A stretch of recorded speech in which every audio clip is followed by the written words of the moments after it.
तो मेरी जान अभी मैं एक मूवी देख रहा था डीएनए नाम की, जिसका कॉन्सेप्ट मुझे बहुत पसंद आया और स्टोरी तो लाजवाब है। कैसे एक बाप अपने बेटे को पाने के लिए अपनी पूरी जान झोंक देता है और ये स्टोरी रियल घटना से इंस्पायर्ड है, तो यकीन मानिए आपको जरूर पसंद आएगी। तो चलिए शुरू से शुरू करते हैं ना। मूवी की स्टार्टिंग में हम एक वरदराज नाम के आदमी को देखते हैं जो शहर के विजय हॉस्पिटल में काम करता था। लेट नाइट काम करने के बाद वह घर निकल रहा था। रास्ते में बहुत तेज बारिश थी, जिसकी वजह से उसे सामने कुछ दिखाई नहीं देता, जिससे वह एक बाइक वाले को टक्कर मार देता है और उस एक्सीडेंट में 2 लोग मारे जाते हैं, एक हस्बैंड वाइफ और उनका एक छोटा सा बच्चा था और जो आज के दिन पैदा ही हुआ था। वरदराजन बहुत शौक रहता है। तभी उसके हॉस्पिटल की एम्बुलेंस आ जाती है, जिसमें राजेंद्र नाम का एक आदमी था। वह देखता है कि उसके ही हॉस्पिटल के डॉक्टर हैं, तो वह इस चीज को छुपाने की कोशिश करता है। वह बच्चे को हॉस्पिटल ले जाते हैं। वहाँ पर राजेंद्रन बताता है कि हम और सर रास्ते में देखे कि ये मरे हुए पड़े थे, तो हम उन्हें हॉस्पिटल लाए, लेकिन वहीं पर उनके पास एक आदमी बैठा था जिसकी वाइफ की डिलीवरी थी। तभी पता चलता है कि उस शख्स को जो बच्चा होने वाला था वह मर गया। वह ये खबर सुनकर जोर जोर से रोने लगता है। वह कहता है कि हमने इसके लिए पूरे 10 साल इंतजार किया, तब जाकर ये बच्चा होने वाला था। अब मैं अपनी पत्नी को क्या जवाब दूंगा। ये देखते ही वरदराजन को उस पर दया आ जाता है। वह उस बच्चे को उस आदमी को दे देता है, जिससे वह शख्स बहुत खुश होता है। उसके बाद कहानी थोड़ा आगे जाती है। हम दूसरे शख्स को देखते हैं जिसका नाम था आनंद। वह बहुत नशेड़ी था। वह ठेके में बैठकर शराब पी रहा था। दरअसल वह एक लड़की से प्यार करता था, लेकिन वह उसे छोड़कर दूसरे से शादी कर ली, जिससे आनंद उस चीज को बर्दाश्त नहीं कर पाया और तब से वह खुद को नशे में डुबा रहा था, जिसे उसके घर वाले भी तंग आ चुके थे। वह उसे हेट कर रहे थे। उसके पिता शिवा सुब्रमण्यम जो हमेशा खपा रहते थे। वह उसका एक छोटा भाई था। उससे लड़की ढूंढ रहे थे कि उसके छोटे भाई की शादी करा दी जाए, बट वह डरते थे कि कहीं आनंद की वजह से उसके भाई की शादी न टूट जाए। अब सीन शिफ्ट होता है दूसरे कैरेक्टर के पास, जहाँ दिव्या नाम की लड़की को देखते हैं। उसको बॉर्डरलाइन पर्सनालिटी डिसऑर्डर था, यानी उसे थोड़ा पागल समझते थे। तो उस दिन उसको लड़के वाले देखने आए थे, तो उसकी माँ उसको समझाती है कि तुम वहाँ पर कुछ मत बोलना, कोई बोले भी तो सिर्फ अपनी मुंडी हिलाना, यानी वहाँ पर कुछ उल्टा सीधा मत कर देना। तो हम देखते हैं कि दिव्या जैसे ही उनके सामने जाती है तो वो लोग उससे सवाल पूछने लगते हैं। दिव्या जैसे ही बोलना चाहती थी, उसकी माँ फट से जवाब दे देती थी। तभी दिव्या को रहा नहीं जाता, वह बोलने लगती है, जिससे लड़के वालों को समझ आ जाता है कि इसका दिमाग थोड़ा ढीला है। अब उसकी माँ गुस्से से उसे बहुत डांटती है और मारती भी है। वह पास के ही डॉक्टर को दिखाती है, जो उन्हें बहुत समझाता है कि इस प्रकार के पेशेंट अपने मस्त रहते हैं, उन्हें जो पसंद आता है वे खुद करते हैं, जोर जबरदस्ती से उन्हें समझा नहीं सकते। ये बहुत सेंसिटिव होते हैं, छोटी छोटी बात पर रोने लगते हैं। यानी डॉक्टर उसकी माँ को बहुत समझाता है ताकि वह उसके साथ अच्छा व्यवहार करे। उसके बाद एक बार फिर से हम आनंद को देखते हैं, जो नशे में धुत सड़क पर पड़ा था। वह बड़बड़ा रहा था। तभी वहाँ पर उसके दोस्त आते हैं, उसे घर लाते हैं। घर पर देखते हैं कि उसके छोटे भाई के लिए रिश्ता आया था। घर में बातचीत चल रही थी, जिसकी वजह से आनंद को पीछे के रास्ते से घर के अंदर ले जाया जाता है, बट उसे पता चल जाता है कि उसके भाई को देखने आए हैं। तभी वह जबरदस्ती वहाँ पर जाता है और तमाशा खड़ा कर देता है। वह अनाप शनाप बकने लगता है। उसका कहना था कि इसने मुझे कभी भी भैया नहीं बोला, लेकिन आज अच्छा बनने के लिए भैया बोल रहा है। इतना तो ठीक था, बट वह वहीं पर पेशाब कर देता है, जिसकी वजह से रिश्तेदार उठकर चले जाते हैं। अब उसके पिता बहुत गुस्से में थे। वह उसको बहुत डांटते हैं। वह कहते हैं कि हमारे लिए शराब बन चुका है, लेकिन आज मैं इसे शराब देता हूँ कि ये कभी भी सुखी नहीं रहेगा, ये बर्बाद हो जाएगा। ये कहता ही आनंद बेहोश हो जाता है, यानी आज तो उसने हद कर दिया था। इसकी सबसे बड़ी वजह थी कि उसकी गर्लफ्रेंड ने खुदकुशी कर ली थी, क्योंकि उसकी जिससे शादी हुई थी ना, वह उसे नहीं मानता था और बहुत मारता था। वह वीडियो के जरिए ये भी बताती है कि मैंने तुम्हें कॉल किया था बट तुमने फोन नहीं उठाया। तो इस चीज से आनंद उसकी मौत की वजह खुद को मान रहा था कि उसने उसका फोन क्यों नहीं उठाया। तभी हम देखते हैं कि उसको नशा मुक्ति केंद्र ले जाया जाता है, जहाँ पर उसका इलाज चलता है। वह बहुत दुखी था। कुछ दिन बीत जाते हैं। इधर उसके माता पिता उसके लिए लड़की ढूंढ रहे थे। तभी उन्हें वही लड़की मिलती है जिसका नाम था दिव्या, जो दिमाग से थोड़ा हल्की थी। ये जानते हुए भी उसका पिता उसके शादी करवाने वाले थे। उनका कहना था कि हमारा बेटा भी तो ठीक नहीं है। अब आनंद वहाँ से बिल्कुल ठीक होकर घर पर आ जाता है। उसके पेरेंट उसके रिश्ते के लिए लड़की के घर जाते हैं। वहाँ हम देखते हैं कि आनंद बिल्कुल शांत बैठा था, वह कुछ बोल भी नहीं रहा था। फिर भी उसके पिता इस रिश्ते के लिए हाँ बोल देते हैं। वह कहते हैं कि हमें लड़की बिल्कुल पसंद है। इस चीज से दिव्या बहुत खुश थी। आनंद के पिता शिवा एक शर्त रखते हैं कि इनकी शादी जल्द से जल्द करानी पड़ेगी। तो शादी का दिन आता है। हम देखते हैं कि सभी बहुत खुश थे। दिव्या की हरकतों से आनंद के दोस्त को थोड़ा डाउट था। तभी उसके एक दोस्त को पता चलता है कि उसका रिश्ता एक पागल लड़की से करा रहे हैं। तो वह उसके पिता से बात करते हैं, बट वह तो ये जानबूझकर करा रहे थे। तो ये बात जब आनंद को बताई जाती है तो वह बिना कुछ कहे इस रिश्ते को एक्सेप्ट कर लेता है। वह कहता है कि मुझे कुछ फर्क नहीं पड़ता है, मैं इसके साथ शादी करके खुश रहूंगा। अब आनंद और दिव्या खुशी खुशी शादी कर लेते हैं। तो कुछ दिनों बाद पता चलता है कि दिव्या प्रेग्नेंट थी। उसे डर था कि उसका बेटा भी उसके जैसा ना निकले। तो आनंद कहता है कि कोई दिक्कत नहीं होगी। उसके बाद हम एक बुढ़िया को देखते हैं जो गली में चिप्स और कुरकुरे बेचती थी। वह 2 बड़े से थैले ली थी। वह पहले तो बच्चों के हॉस्पिटल जाती है, फिर वहाँ से जैसे ही बाहर आती है तो वह किसी के बच्चों को चुराने का वेट कर रही थी। फिर हम देखते हैं कि खिड़की से एक बच्चा उसे दिखाई देता है। अब वह बुढ़िया धीरे से उस बच्चे को खिड़की से बाहर निकाल कर अपने थैले में डाल लेती है। बच्चा रोता है। उससे पहले उसे एक दवा पिला देती है जिससे वह शांत हो जाता है। तो बुढ़िया ने बड़ी सफाई से उस बच्चों को चुरा लिया था और अपने घर लाकर बेच देती है। तो उसके बाद हम देखते हैं कि बेतल हॉस्पिटल में आनंद की वाइफ दिव्या की डिलीवरी थी। वे लोग हॉस्पिटल में ही थे। तभी देखते हैं कि दिव्या को एक लड़का हुआ है। दिव्या उसका नाम आदि रखती है। वे बहुत खुश थे। वहीं आनंद के पिता भी खुश थे। उसके बाद बेबी को अंदर ले जाया जाता है और कुछ समय बाद जब नर्स उस बच्चे को दूध पिलाने के लिए उसकी माँ के पास लाती है तो दिव्या उस बच्चे को लेते ही समझ जाती है कि ये बच्चा उसका नहीं है। वह बार बार यही बात बोल रही थी कि ये बच्चा उसका नहीं है, बट उसकी बात पर कोई विश्वास नहीं करता। अब दिव्या हॉस्पिटल में हलचल मचा देती है। डॉक्टर को भी बुलाया जाता है। वह बताते हैं कि हमने तुम्हारे बेटे की रिपोर्ट भी चेक करी है, सब कुछ ठीक है। फिर भी दिव्या नहीं मानती। वह दूसरों के बच्चों को चेक करने लगती है और फिर बाहर ढूंढने लगती है। इससे सभी लोगों को उसकी बीमारी पर शक होता है। उनका कहना था कि वह अपनी बीमारी की वजह से ऐसा कर रही है। वहीं हॉस्पिटल में हम उस बुढ़िया को भी देखते हैं जो बच्चे चुराती थी। बट यहाँ पर मामला थोड़ा अजीब था भाई। इस बार बच्चा चुराया नहीं गया था बल्कि बदला गया था। हालांकि आनंद को भी थोड़ा डाउट था। उसे विश्वास था कि दिव्या सही कर रही होगी। तो वह पुलिस कंप्लेन कर देता है, जिसे पुलिस वाला हॉस्पिटल में आकर सीसीटीवी कैमरा चेक करता है। फिर भी उसे कुछ नहीं मिलता। वह आनंद से कहता है कि उसमें हॉस्पिटल वालों की कोई गलती नहीं है, तुम उन पर मत इल्जाम लगाओ, नहीं तो वह भी तुम पर केस फाइल कर सकते हैं। उसके बाद आनंद दिव्या को किसी तरह समझाकर घर लाता है। वह फैसला लेता है कि बेबी का डीएनए चेक कराया जाए, बट इस प्रोसेस में बहुत समय लगता। उसे कोर्ट से ऑर्डर लेने पड़ते, यानी सरकारी हॉस्पिटल में डीएनए टेस्ट में लगभग 2 से 3 महीने लग जाते। इसलिए वह प्राइवेट हॉस्पिटल की बात करता है, बट उसमें भी उसे 2 हफ्ते लग जाते। अब आनंद को किसी तरह जल्दी में ये टेस्ट कराना था। तो उसका दोस्त वेंकट जो एक लॉयर था, वह एक फॉरेंसिक वाले को पकड़ कर लाता है। ये क्राइम है, अगर लीगल तरीके से गए तो समय लगेगा, अगर पैसा फेंकोगे तो 48 घंटे में रिपोर्ट मिल जाएगी। तो आनंद उसे चेक करने को बोलता है। वह अपनी बेबी का सैंपल लाता है और उसको दे देता है। फिर अगली शाम पता चलता है कि ये उसका बेटा नहीं था,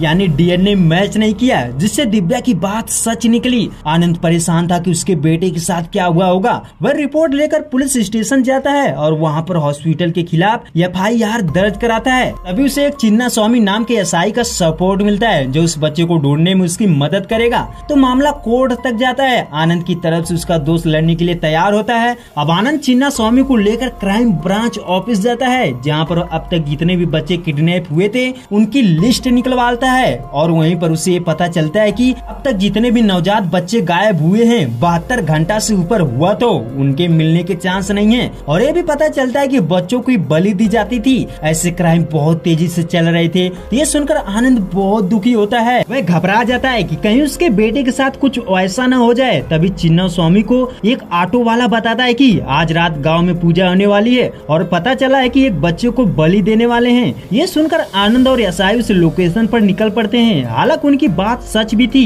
यहाँ पर एक बच्चे की बलि देने की तैयारी चल रही थी। तो वहाँ जाते ही आनंद ढूंढने लगता है। तभी वह एक छत पर जाता है जहाँ से वह देखता है कि एक पेड़ के पास से धुआं निकल रहा था और फिर उस घर में पहुँच जाता है। फिर सबको बहुत मारता है। मारने के बाद वहाँ पर पुलिस को बुला दिया जाता है जिससे वो लोग पकड़े जाते हैं। बट दिक्कत ये थी कि ये भी उसका बेटा नहीं था। आनंद कहता है कि पता नहीं, मुझे नहीं मालूम ये किसका बेटा है। फिर उसे दिव्या के पास ले जाया जाता है। दिव्या भी कहती कि ये मेरा बेटा नहीं है। उसके बाद आनंद उन बच्चों को ढूंढने लगता है जो उस दिन गायब हुए थे। वह बहुत बच्चों को ढूंढता है बट उनमें से उसका कोई भी नहीं था। तो अब 10 दिन हो चुके थे। आज के दिन उसके केस की हियरिंग थी। कोर्ट में पता चलता है कि इनकी रिपोर्ट को रिजेक्ट कर दिया जाता है क्योंकि वह गवर्नमेंटेड नहीं थी। इसलिए कोर्ट ऑर्डर देता है कि इनका जल्द से जल्द फॉरेंसिक लैब में टेस्ट करवाओ और तब तक बच्चे को ढूंढते रहो। उसके बाद दिव्या आनंद से नाराज हुई दिखती है क्योंकि उसने डीएनए टेस्ट करवाया था। उसका कहना था कि उसने उसकी बात का विश्वास नहीं किया। उसके बाद आनंद चिन्ना स्वामी को लेकर हॉस्पिटल में जाता है। वह वहाँ उनसे पूछताछ करता है। फिर वह उस हॉस्पिटल के अंदर जितने भी वर्कर थे सबसे पूछने लगता है और जिन पर जरा भी डाउट था उनका नाम नोट कर लेते हैं। वहीं दोनों मार्केट के अंदर सीसीटीवी कैमरा को भी चेक करते हैं बट उन्हें कुछ नहीं मिलता।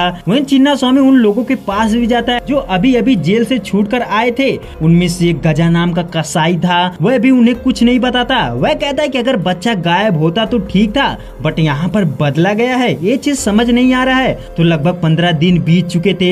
16वें दिन आनंद थका हारा एक पेड़ के नीचे बैठा था। तभी वही बुढ़िया अपना दोनों थैला लेकर वहाँ आ जाती है। वह भी उसी के पास बैठ जाती है। फिर उसे पानी मांग कर पीने लगती है और जब बुढ़िया जाने वाली थी तो वह आनंद से कहती है कि मेरा थैला उठा कर दो और फिर आनंद वही थैला उठा कर देता है जिसमें बच्चा था। फिर बुढ़िया उसे लेकर निकल जाती है। आनंद को समझ आता है कि जब उसमें चिप्स था तो वह इतना वजन क्यों था और फिर उसे शक हो जाता है। जब तक वह उसको पकड़ता इतने में बुढ़िया ऑटो पकड़कर अपने घर की तरफ निकल पड़ती है। वहीं देखते हैं कि आनंद उसका पीछा करते करते उसके घर तक पहुंच जाता है। अब बुढ़िया जैसे ही अपने घर में बच्चा रखती है तो वहाँ पर एक आदमी आता है जो बच्चों को लेकर कहीं और निकल जाता है। तो आनंद उसका भी पीछा करने लगता है और पुलिस को इन्फॉर्म कर देता है। आनंद देखता है कि वह शख्स एक बड़े से अपार्टमेंट में जाता है जहाँ पर कंस्ट्रक्शन का काम चल रहा था, यानी वहाँ कोई आता जाता नहीं था। तो आनंद उसका पीछा करके बिल्डिंग के अंदर जाता है। वहाँ वो शख्स बच्चे को रखकर अपने दोस्तों के साथ जुआ खेलने लगता है। इतने में वहाँ पर पुलिस भी आ जाती है। आनंद जैसे ही चोरी से लड़कियों को उठाने की कोशिश करता है तभी वहाँ वो गुंडे आ जाते हैं। तो आनंद उनसे खूब लड़ता है और बहुत मारता है। उसके बाद उसी टाइम उनके बॉस का फोन आ जाता है, यानी जिसने उस लड़की को चुराने के लिए बोला था। आनंद उससे कहता है कि अपने बॉस को बुलाओ और फिर जैसे ही उसका बॉस गाड़ी लेकर आता है तो उसका आदमी बच्चे को लेकर उसको देने जाता है बट वह चिल्लाकर बता देता है कि यहाँ से भाग जाओ। अब वह शख्स गाड़ी लेकर भागने ही वाला था कि आनंद गेट बंद करके उसे पकड़ लेता है। तो अगली सुबह उससे पूछताछ की जाती है। पता चलता है कि इसका नाम मूर्ति था जो नर्सिंग एजेंसी चलाता था। उसने बच्चे बदलने के लिए शैलजा नाम की नर्स का यूज किया था। दरअसल वह जुड़वा थी। चिन्ना स्वामी ने उन दोनों बहनों को एक साथ देख लिया था और उस हॉस्पिटल में सिर्फ एक ही बहन की पोस्टिंग थी बट उस दिन दोनों वहाँ पर नर्स की ड्रेस में ही मौजूद थी। उधर उस बुढ़िया का भी पूछताछ चलता है बट बुढ़िया अकड़ कर बोलती है। वह कहते कि मैंने बहुत से लड़कों को अच्छी जिंदगी दी है, ना जाने कितनी माँ अपने बेटे को फेंक कर चले जाते हैं, मैंने उन्हें बचाया है। तभी चिन्ना स्वामी कहता है कि तुमने इनके बच्चों को क्यों उठाया? तो बुढ़िया कहती है कि मैंने उस दिन उठाया नहीं था बल्कि एक बच्चा लाई थी। तो आनंद पूछता है कि वो बच्चा कहाँ से लाई थी? तो बुढ़िया बॉस हॉस्पिटल का नाम लेती है जिससे उस औरत का एड्रेस मिल जाता है जिसका बच्चा दिव्या के पास था।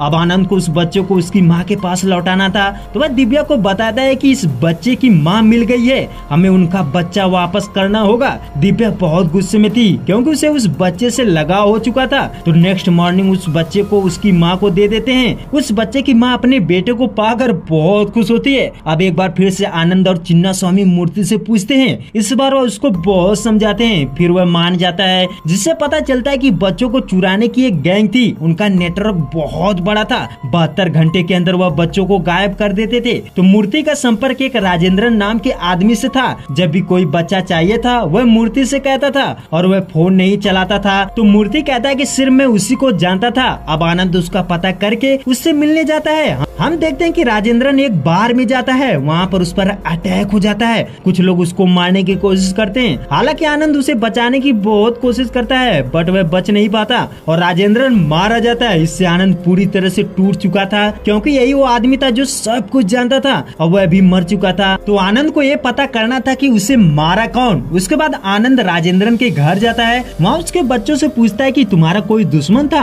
बट वह कुछ भी नहीं पता चलता। तभी वहाँ पर एक ब्लैक कलर की ऑडी आती है जिसमें से वरदराजन निकलता है। आप इस शख्स को जानते होंगे जिसने शुरू में यहाँ पर एक्सीडेंट किया था और बच्चे को दूसरे को दिया था। वही ये जो राजेंद्रन था ना, वह वही आदमी था जो यहाँ पर एम्बुलेंस ड्राइवर था। तो वरदराजन वहाँ पर आता है और फिर चला जाता है। हालांकि आनंद उसे देखता है बट कुछ समझ नहीं पाता। उसके बाद आनंद सोच ही रहा था, तभी उसे गजा के बारे में पता चलता है। उससे कुछ डाउट होता है। वह चिन्ना स्वामी से कहता है कि हमें गजा के पास जाना चाहिए। तो चिन्ना स्वामी उसे मना करता है। वह कहता है कि वह बहुत बड़ा आरामी है, उसके पास मत जा, बुरा मान जाएगा। बट आनंद नहीं मानता। वह उसके पास जाता है और जब वह राजेंद्रन के बारे में पूछता है तो उसे बहुत मारा जाता है और फिर उसे बांधकर चिन्ना स्वामी को बुलाते हैं। चिन्ना स्वामी वहाँ पहुँचता है तो और गजा से कहता है कि वह उसे छोड़ दे, बट गजा नहीं मानता। इतने में आनंद उसके एक आदमी को ध्यान से देखता है जिसके हाथ पर एक टैटू था। वह तुरंत पहचान जाता है कि इसने ही राजेंद्रन को मारा था, क्योंकि आनंद ने उस दिन इस आदमी के टैटू को देख लिया था। फिर वह उनको मारने लगता है और जमकर कुटाई करता है। फिर पता चलता है वरदराजन के बारे में, यानी इन सबके पीछे का मास्टर माइंड था वरदराजन। अब हम वरदराजन को देखते हैं। दरअसल उस रात जब एक्सीडेंट हुआ था ना,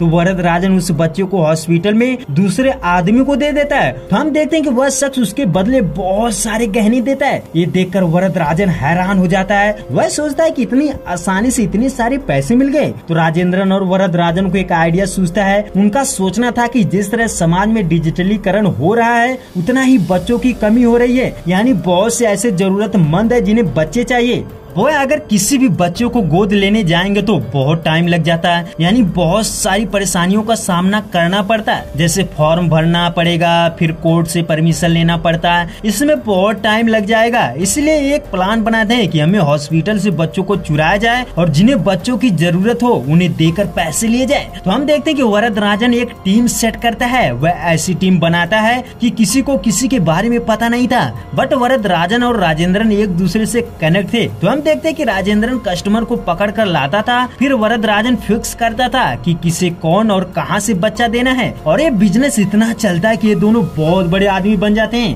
तभी एक दिन यूएस से एक कस्टमर मिलता है। ये पार्टी बहुत तगड़ी थी, यानी उनको उनसे बहुत बड़ी रकम मिलने वाली थी। दरअसल उनको एक अच्छी कुंडली वाला लड़का चाहिए था जिसका जन्म 15 जुलाई सुबह 8 से 9:30 बजे के बीच हुआ हो। तो जैसा कि वरदराजन उस विदेश पार्टी से डील फिक्स कर देता है, फिर वह शहर के उन सारे हॉस्पिटल में चेक करने लगता है कि किसको 15 जुलाई को लड़का हो रहा है। और फिर वह 3 लोगों को चूज करता है जिनकी डिलीवरी 15 जुलाई को होनी थी। वह उन्हें फॉलो करने लगता है और फिर जब 15 जुलाई को बच्चा जन्म लेता है तो वह उन बच्चों की कुंडली चेक करवाता है, जिससे पता चलता है कि आनंद का बच्चा सर्वोत्तम कुंडली वाला था। तो वरदराजन उसी बच्चे को टारगेट करता है। फिर हम देखते हैं कि हर बार की तरह बुढ़िया हॉस्पिटल में आती है, बट वह इस बार दूसरे हॉस्पिटल में से एक बच्चे को चुरा कर लाती है। और फिर मूर्ति ने शैलजा की बहन को इस काम के लिए हायर किया था। उसे नर्सिंग वाला ड्रेस पहनाकर हॉस्पिटल में बच्चे को टोकरी में लेकर एंटर कराते हैं। फिर शैलजा की बहन अपनी बहन से आनंद के बच्चे को लेकर निकल आती है। तो कुछ इस तरह बच्चा बदला गया था। तो जब वरदराजन को पता चलता है कि आनंद की वाइफ को बच्चे के बारे में पता चल गया है कि उसका बच्चा बदला गया है और आनंद ढूंढ रहा है, तो वरदराजन राजेंद्रन को खुद मरवा कर चेन तोड़ देता है। यानी राजेंद्रन भी ऐसा आदमी था जो इसको जानता था। अब पता चलता है कि आज के दिन वो आदमी यूएस से आ रहा था जिसने आनंद के बच्चों को लिया था और उसके साथ भी कोई और था जिसे बच्चा चाहिए था। तो वह हर बार की तरह मंदिर में मीटिंग फिक्स करते हैं। उधर दिव्या भी अपने बेटे के लिए मन्नत मांगने आई थी और वहीं पर वरदराजन भी उस शख्स को लेकर पहुंच जाता है जिसके पास बच्चा था। वह मंदिर में अंदर जाते हैं और इत्तेफाक से दिव्या भी वहीं पर खड़ी थी। तभी देखते हैं कि बच्चा रोने लगता है। दिव्या कहती कि मुझे दो, मैं चुप करा देती हूँ। और फिर जैसे ही दिव्या बच्चे को लेती है तो उसे अजीब सी फीलिंग आती है कि जैसे वह उसका बच्चा हो। तभी वरदराजन दिव्या को देख लेता है। उससे पहले कि वह कुछ समझ पाती, वह उसे बच्चा छीनकर भागने लगता है। दिव्या समझ जाती कि वह उसका ही बच्चा था तो वह पीछे पीछे जाने लगती है। तभी वहाँ आनंद भी ढूंढते हुए आ जाता है। दिव्या उसे देखती है और चिल्लाकर बोलती है कि ये हमारा बच्चा है, वहाँ उसे ले जा रहे हैं। ये सुनते ही आनंद उनकी तरफ दौड़ पड़ता है और उनको बहुत मारता है। वह वरदराजन को मारने ही वाला था कि इतने में उसको राजेंद्रन का बेटा मार डालता है, क्योंकि उसको पता चल गया था कि उसने उसके पिता को मारा था। कुछ इस तरह आनंद अपने बच्चे को पाता है। तो दोस्तों कैसी लगी स्टोरी कमेंट करके जरूर बताएं।